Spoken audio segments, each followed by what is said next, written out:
Welcome to fluent learning. और आज के इस वीडियो में हम क्या पढ़ेंगे, इस चैप्टर में मतलब इस वीडियो में हम कंटिन्यू करेंगे क्लास 6 हिस्ट्री की एनसीईआरटी की बुक का chapter number 1 introduction what where how and when. तो इसका ये जो चैप्टर है, इसका जो पिछले पार्ट्स में मैंने अपने चैनल पर ऑलरेडी अपलोड कर दिया, आप वो जाके चेकआउट कर सकते हैं। एंड इस पार्ट में ये जो चैप्टर कंप्लीट हो जाएगा। तो चलिए स्टार्ट करते हैं। आर्कियोलॉजिस्ट के बारे में हमने पिछले पार्ट में पढ़ा था। तो आर्कियोलॉजिस्ट जो हैं वो काफ़ी सारी चीज़ें ढूंढते हैं, इंक्लूडिंग बोन्स, मतलब वो हड्डियाँ भी ढूंढता है। किनकी हड्डियाँ? एनिमल्स की, बर्ड्स की और फिश की, ताकि वो ये जान सके जो पिछले जो पास्ट में लोग थे वो क्या खाते थे। अगर वो एनिमल्स ज़्यादा खाते थे, किसी पर्टिकुलर जगह पे एनिमल्स ज़्यादा खाए जाते थे, तो वहाँ उस जगह से एनिमल्स की बोन्स मिलेंगी। अगर उस किसी जगह पे फ़िश ज़्यादा खाई जाती थी तो वहाँ से फ़िश की बोन्स मिलेंगी। कहीं पे बर्ड्स ज़्यादा खाई जाती थी तो वहाँ पे बर्ड्स की बोन्स मिलेंगी। ठीक है, इसलिए ढूंढता है। और जो प्लांट्स के जो बचे हुए पीसेज हैं वो कम टाइम के लिए सर्वाइव करते हैं एंड इसलिए बहुत कम पाए जाते हैं।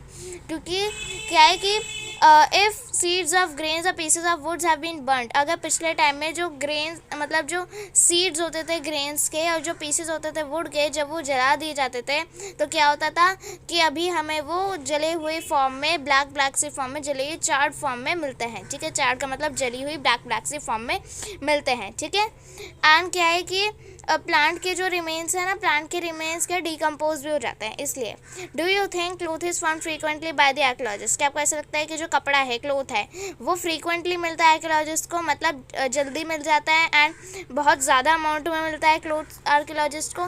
तो येस, इसका आंसर येस है। क्योंकि पिछले टाइम के लोग मतलब एकदम ही अर्ली मैन नहीं, एकदम ही अर्ली मैन वाला कॉन्सेप्ट नहीं, मतलब जब आगे आगे लोग आए तो वो कपड़े भी पहना करते थे। ठीक है, एनिमल की स्किन से बने हुए वगैरह वगैरह चीज़ों से बने हुए पहना करते थे। ठीक है, नेचुरल फाइबर से बने हुए क्लोथ्स भी पहना करते थे। ठीक है, तो येस, क्लोथ्स भी आर्कियोलॉजिस्ट को मिलते हैं। ठीक है, historians that is scholars who study the past often use the word source to refer to the information found from manuscripts। अभी देखो, आर्कियोलॉजिस्ट तो हैं ही हैं, बाद में क्या है, हिस्टोरियंस भी होता है। हिस्टोरियंस कौन होते हैं? हिस्टोरियंस वो स्कॉलर्स होते हैं, वो लोग होते हैं जो कि स्टडी करते हैं पास्ट को। आर्कियोलॉजिस्ट भी पास्ट को ही स्टडी करते हैं एंड हिस्टोरियंस भी पास्ट को ही स्टडी करते हैं। हिस्टोरियंस क्या करते हैं? Often they use the word source to refer to the information found from, मतलब वो क्या करता है, जो उन्हें इन्फॉर्मेशन मैन्युस्क्रिप्ट्स क्या होते हैं वो भी हमने पढ़ा था। ठीक है, इंस्क्रिप्शंस भी पढ़ा था।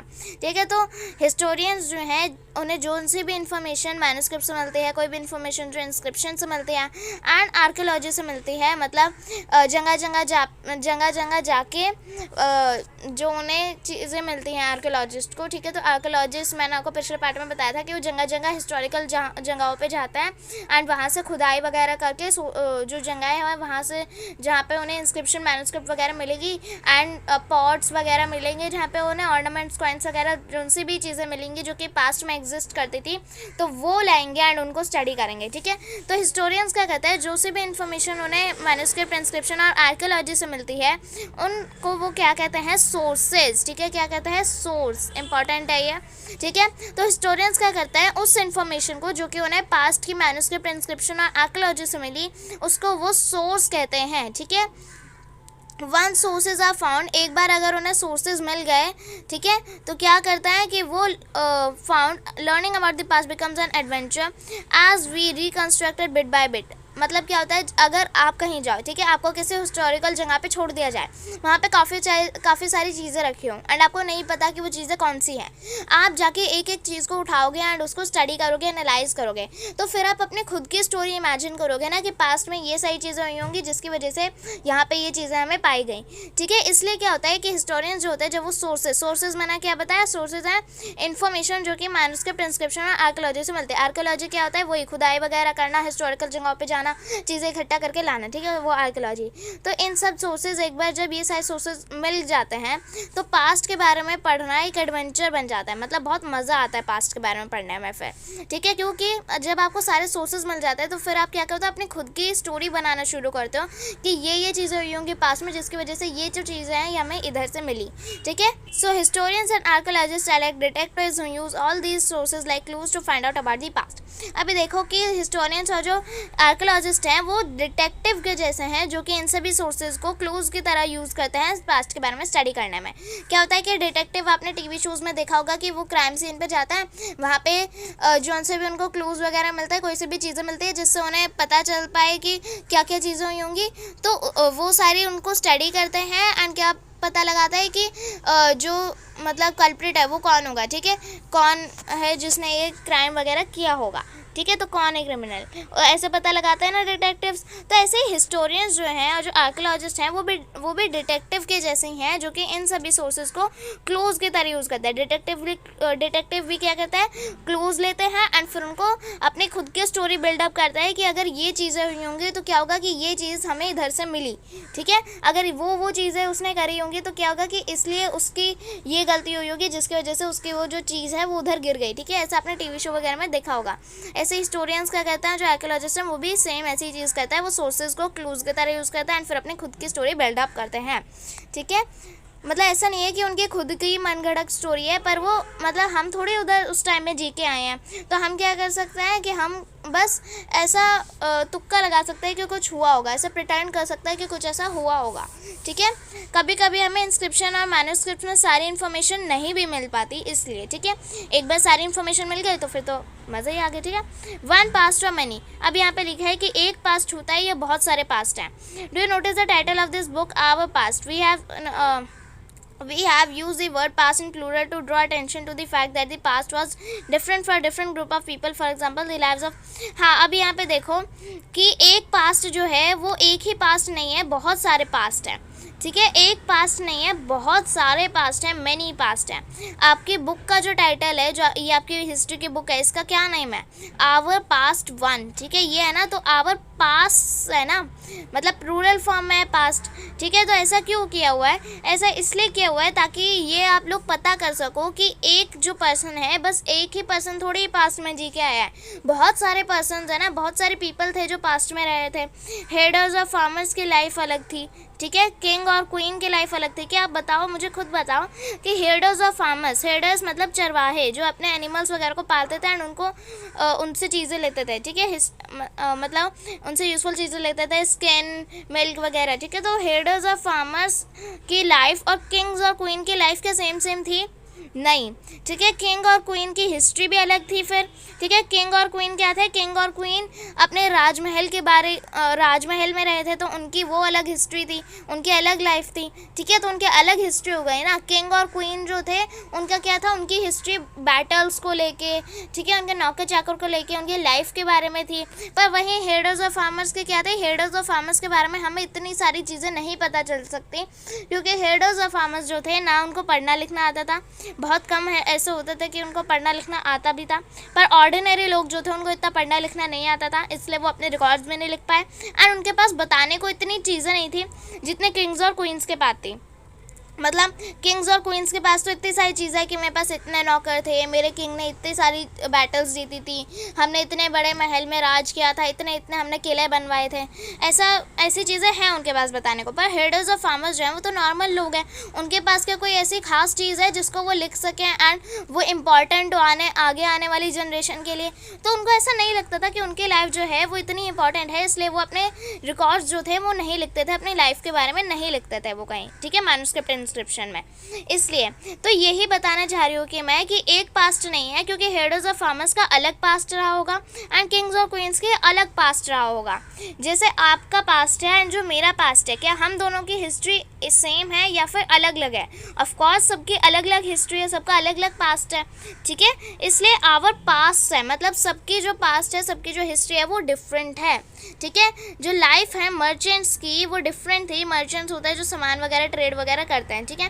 तो जो मर्चेंट्स की लाइफ थी वो डिफरेंट थी क्राफ्ट पर्सन से एंड ऐसी चीज़ें जो थी चलती रहीं। Also, as is true even today, people follow different practices and customs in different parts of the country. मतलब ये आज भी सच है, ठीक है। अभी आज की बात चल रही है, पास्ट की नहीं चल रही है, अभी की बात चल रही है इधर, ठीक है। तो आज भी ये चीज़ सच है कि जो डिफरेंट लोग हैं, डिफरेंट पार्ट्स में कंट्री के या फिर पूरे वर्ल्ड में डिफरेंट तरीके के लोग हैं जो कि डिफरेंट प्रैक्टिसेस फॉलो करते हैं, उनके डिफरेंट एक्टिविटीज़ हैं एंड कस्टम्स मतलब उनके रिवाज, ठीक है। कस्टम्स का मतलब क्या है, रिवाज, मतलब उनके मतलब ऐसा होता है ना कि ये हमारे यहाँ पे रिचुअल है, ये ट्रेडिशन है, ठीक है। तो ये रिवाज, डिफरेंट तरीके के उनके रिवाज होते हैं, डिफरेंट तरीके के उनके एक्टिविटीज़ होते हैं, प्रैक्टिसेस होती हैं, ठीक है। तो क्या है कि जो लोग हैं एक कंट्री में ही ले लो या पूरे वर्ल्ड में डिफरेंट चीज़ें फॉलो करते हैं, ठीक है। एक एग्जांपल लो आप कि आज के टाइम में मोस्ट पीपल लिव इन दी, मतलब आज के टाइम में बहुत से जो लोग हैं जो कि अंडमान निकोबार आइलैंड्स पर रह रहे हैं, वो अपना खाना किधर से लेता है, फिशिंग से, हंटिंग से और फॉरेस्ट प्रोड्यूस कलेक्ट करके, ठीक है। मतलब फॉरेस्ट में जो फ्रूट्स वेजिटेबल वगैरह उगती हैं तो उनसे अपना खाना लेता है।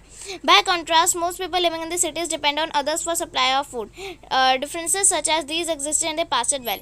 अभी देखो कि ये जो अभी तो हमने पास्ट के बारे में पढ़ा कि पास्ट में जो लोग हैं उनकी डिफरेंट लाइफ थी, पर आज भी क्या है, लोगों की डिफरेंट लाइफ है।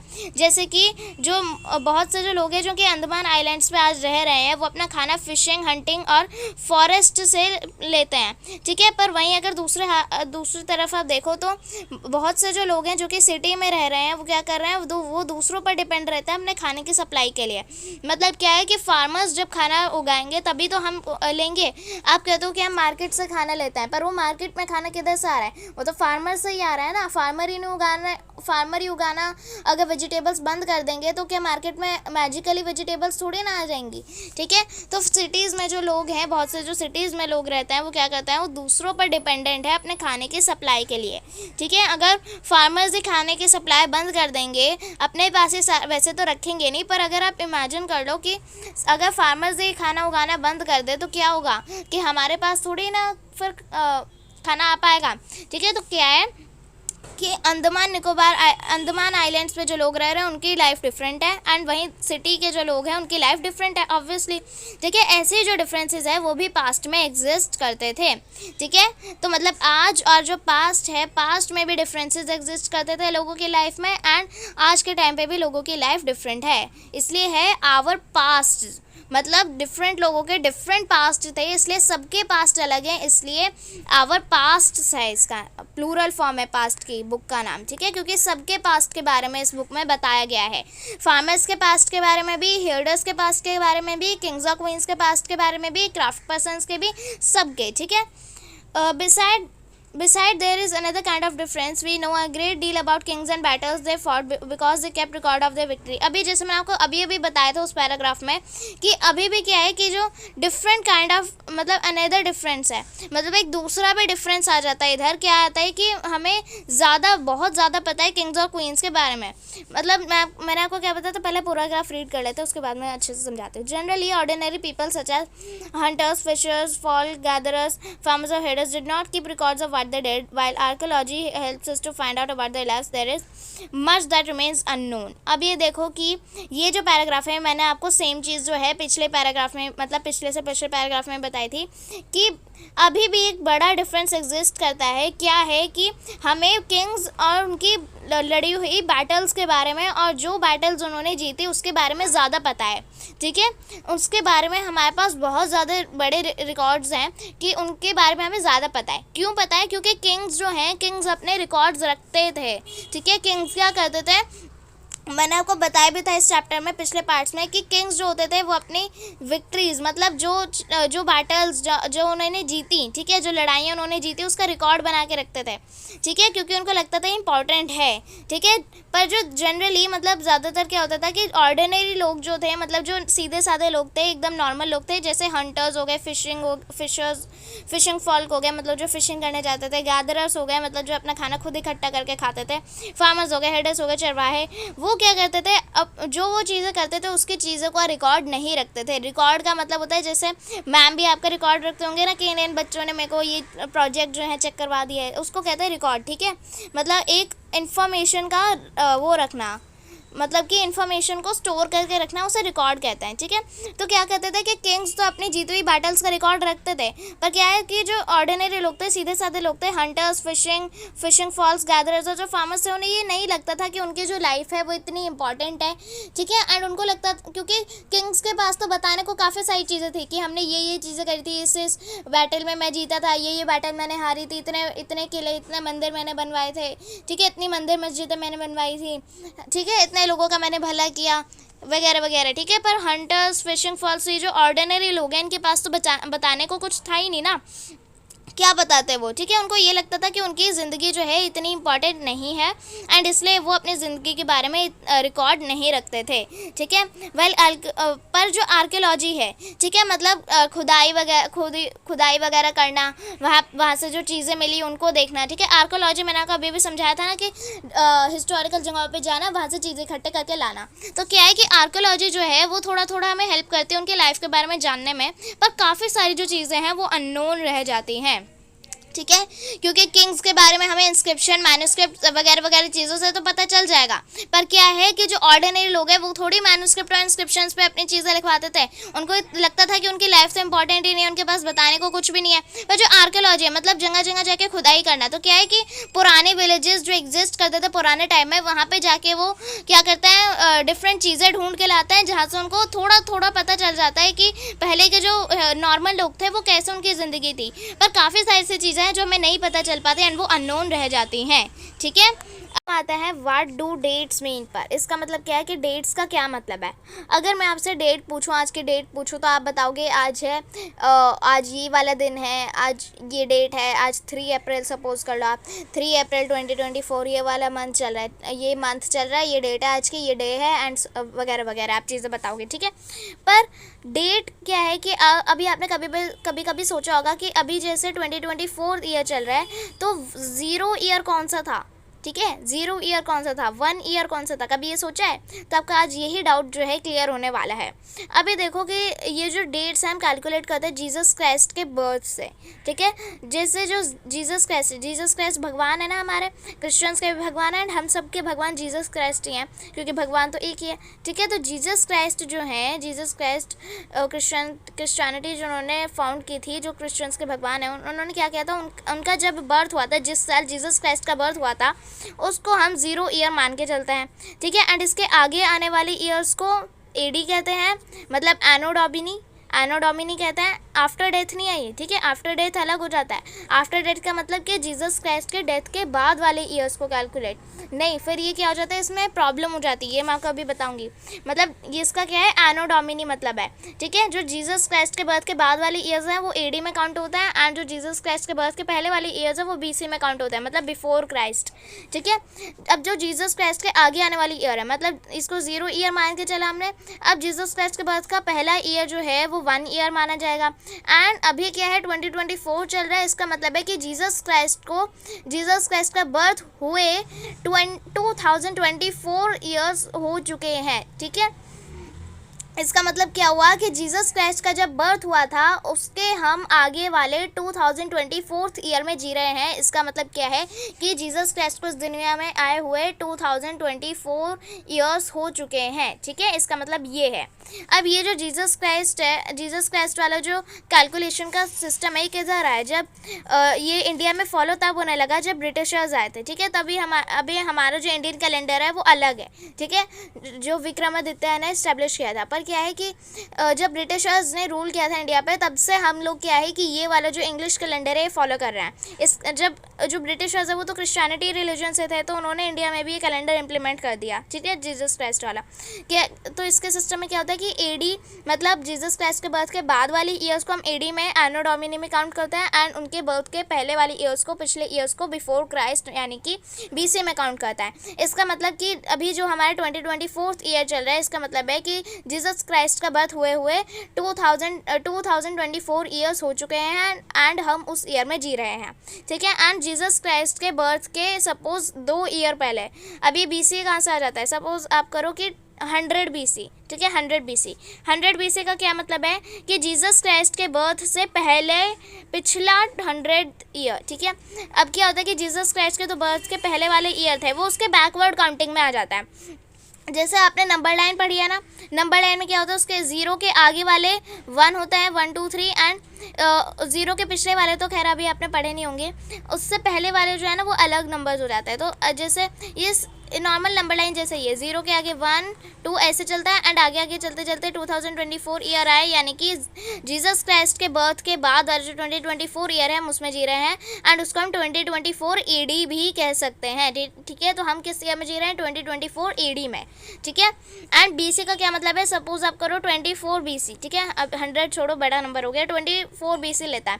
इसका मतलब क्या है कि जीसस क्राइस्ट के बर्थ से पहले वाला जो 24th ईयर था वो है 24 BC, यानी कि जीसस क्राइस्ट के अभी जैसे 2 ले लो आप, 2 BC। ठीक है, तो 2 BC हम 2 BC, तो ये क्या है कि जीसस क्राइस्ट का बर्थ इस ईयर में हुआ जिसको हम 0 मान के चलते हैं। तो इससे पहले वाला जो ईयर था यानी कि 1 BC, एंड उस 1 BC से भी पहले वाला जो ईयर था वो 2 BC, यानी कि ऐसे ऐसे चलता जाता है। आपको समझ में आ रहा है? मैं आपको दोबारा से क्लियर समझा देती हूँ। ये जीसस क्राइस्ट के बर्थ वाले ईयर को 0 मान लिया, इसके आगे वाला ये होता है 1 ईयर, 1 यानी कि 1 AD। जब 1 AD था इसका मतलब जीसस क्राइस्ट के जो जिए हुए जो 1 ईयर जब उन्हें हुआ था तो मतलब कि 1 AD है, एंड जीसस क्राइस्ट के बर्थ से जो 2 ईयर पहले था, यानी कि जीसस क्राइस्ट के बर्थ होने से जो 2 साल पहले थे उसको 2 AD कहते हैं। ठीक है, समझ में आया आपको? चलिए अब देखो, ये जो AD है इसका मतलब एनो डोमिनी होता है, आफ्टर डेथ नहीं होता। आफ्टर डेथ अगर आप इसको समझोगे तो इसका क्या मतलब है कि सपोज जीसस क्राइस्ट जितने भी मंथ मतलब जितने भी ईयर्स जिए थे, ठीक है, तो जीसस क्राइस्ट जिए होंगे ना ईयर में। ठीक है, तो क्या है कि जितने साल जीसस क्राइस्ट जिए तो उसको तो आपने ले लिया। ठीक है, पर अगर आप AD को एनो डोमिनी छोड़ के आफ्टर दैट मानोगे, इसका मतलब क्या है कि जीसस क्राइस्ट के डेथ के बाद वाले ईयर्स को आप काउंट कर रहे हो। इसमें तो सिस्टम अलग हो जाता है ना।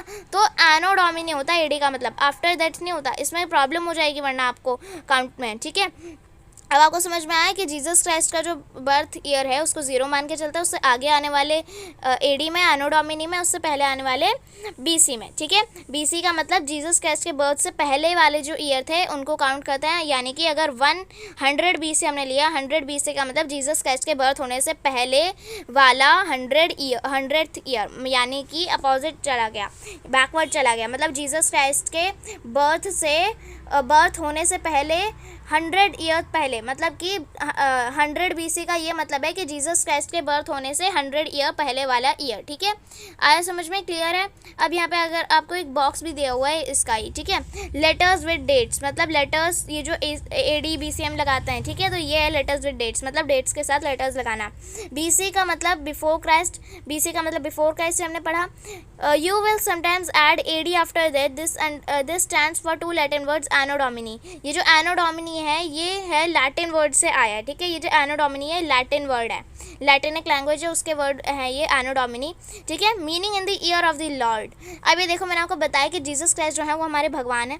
तो जीसस क्राइस्ट जो है उनसे बर्थ के पहले मतलब बिफोर क्राइस्ट वाले ईयर, एंड उनके बाद वाले जो है एनो डोमिनी AD। ठीक है, आफ्टर डेथ नहीं है, एनो डोमिनी, यानी कि जब गॉड हमारी दुनिया में आ गए, एंड जब गॉड जो है वो हमारी दुनिया पे जब हमें सबको कंट्रोल कर रहा है, तो इन द ईयर ऑफ लॉर्ड, मतलब AD का मतलब एनो डोमिनी, एंड एनो डोमिनी का मतलब भगवान के जो साल है। मतलब अभी क्या है, जीसस क्राइस्ट जो है हमारे भगवान जो है वो दुनिया में आ गए, इसलिए हम अभी जो है मैं जैसे 2024 BC में AD में जी रहे हैं। ठीक है, BC में नहीं AD में जी रहे हैं। तो क्या है कि यानी कि जब जीसस क्राइस्ट जो है हमारी दुनिया में आ गए, तो हमारे जो भगवान है जब हमारी दुनिया में आ गए, तो ये 2024 ईयर है उनके दुनिया में आए हुए का, एंड इसलिए हम इसको कहते हैं in the year of the Lord. ठीक है, एनो डोमिनी का मतलब in the year of the Lord कौन? Jesus Christ. ठीक है, so 2012 can also be written as AD 2012। ठीक है, तो मतलब कि अगर आप 2012 ईयर लो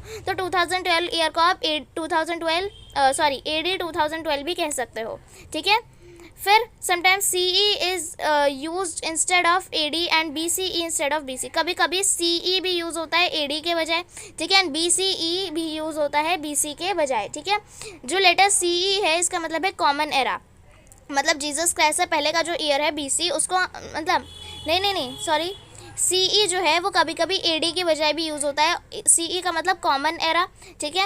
एंड BCE जो है वो कभी कभी BC की बजाय भी यूज़ होता है। BC का मतलब बिफोर क्राइस्ट एंड BCE का मतलब बिफोर कॉमन एरा, ठीक है, ये भी यूज़ होता है कभी कभी, ठीक है। तो ये आपके एग्जाम में पूछा जा सकता है। We use these terms because the Christian era is now use in most countries of the world. In India we began using this form of after 100 years ago, 200 years ago।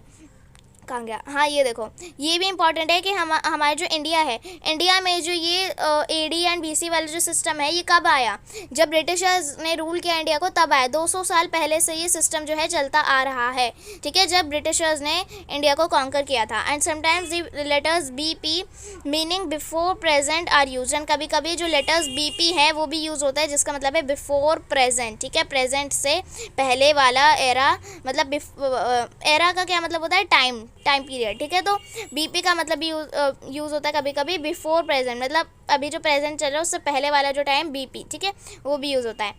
Fine, चलिए अभी ये जो है हमने पूरा chapter जो है complete कर लिया है। अगर आपको एक्सप्लेनेशन अच्छे लगे हो तो प्लीज़ लाइक करिए एंड चैनल को सब्सक्राइब करिए। Thank you.